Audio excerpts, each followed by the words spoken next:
Il n'y a pas d'exception française. Pourquoi je dis ça? Parce qu'évidemment, je partage, comme tout le pays, ou presque, l'indignation et la sidération devant ce qui nous préoccupe, ce qui nous occupe. Mais on n'a pas eu le temps de trop en parler dans le feu du feu. Mais rappelons-nous qu'il n'y a pas une exception parce que 3 démocraties occidentales ont vécu exactement les mêmes choses. Rappelez-vous, en Angleterre, en 2011, avec des villes comme Manchester et Liverpool ravagées, des pillages, des morts. En 2022, en Suède, en avril, même chose, plus court dans le temps, mais aussi des manifestations et des violences. Enfin, en 2020, aux États-Unis, George Floyd, ce qui démarre tout le mouvement Black Lives Matter, dans 50 États des États-Unis, 2500 villes et villages, des morts, 32 personnes tuées. À New York, la 5e avenue pillée, ça ne console en rien, ça ne soulage en rien, mais il est intéressant de voir que dans 3 pays, même cause,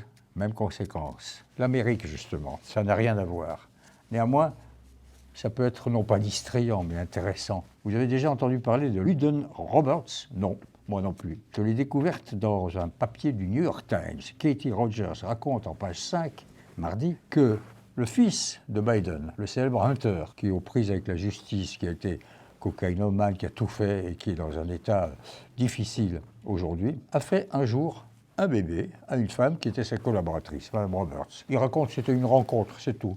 Sauf que naît une jeune fille qui va devenir un sujet et un problème. Il va essayer de le régler avec ses avocats, on finira par avoir un commandement financier et reconnaître plus ou moins cette fille, mais ça traduit chez Biden, le père, le président Joe, une vulnérabilité politique parce que, bien entendu, vous pensez bien que les partis républicains et les Trump people, les influenceurs et manipulateurs, vont se servir du fait qu'en avril, Joe Biden disait « Je suis heureux, je suis un grand-père de 6 petits-enfants, ils sont merveilleux, je leur parle tous les jours. » Sauf que Lunden Roberts, avec sa petite cape, photographiée maintenant devant le Jefferson Memorial, il ne l'a jamais rencontré, il ne lui a jamais parlé, il ne l'a jamais embrassé.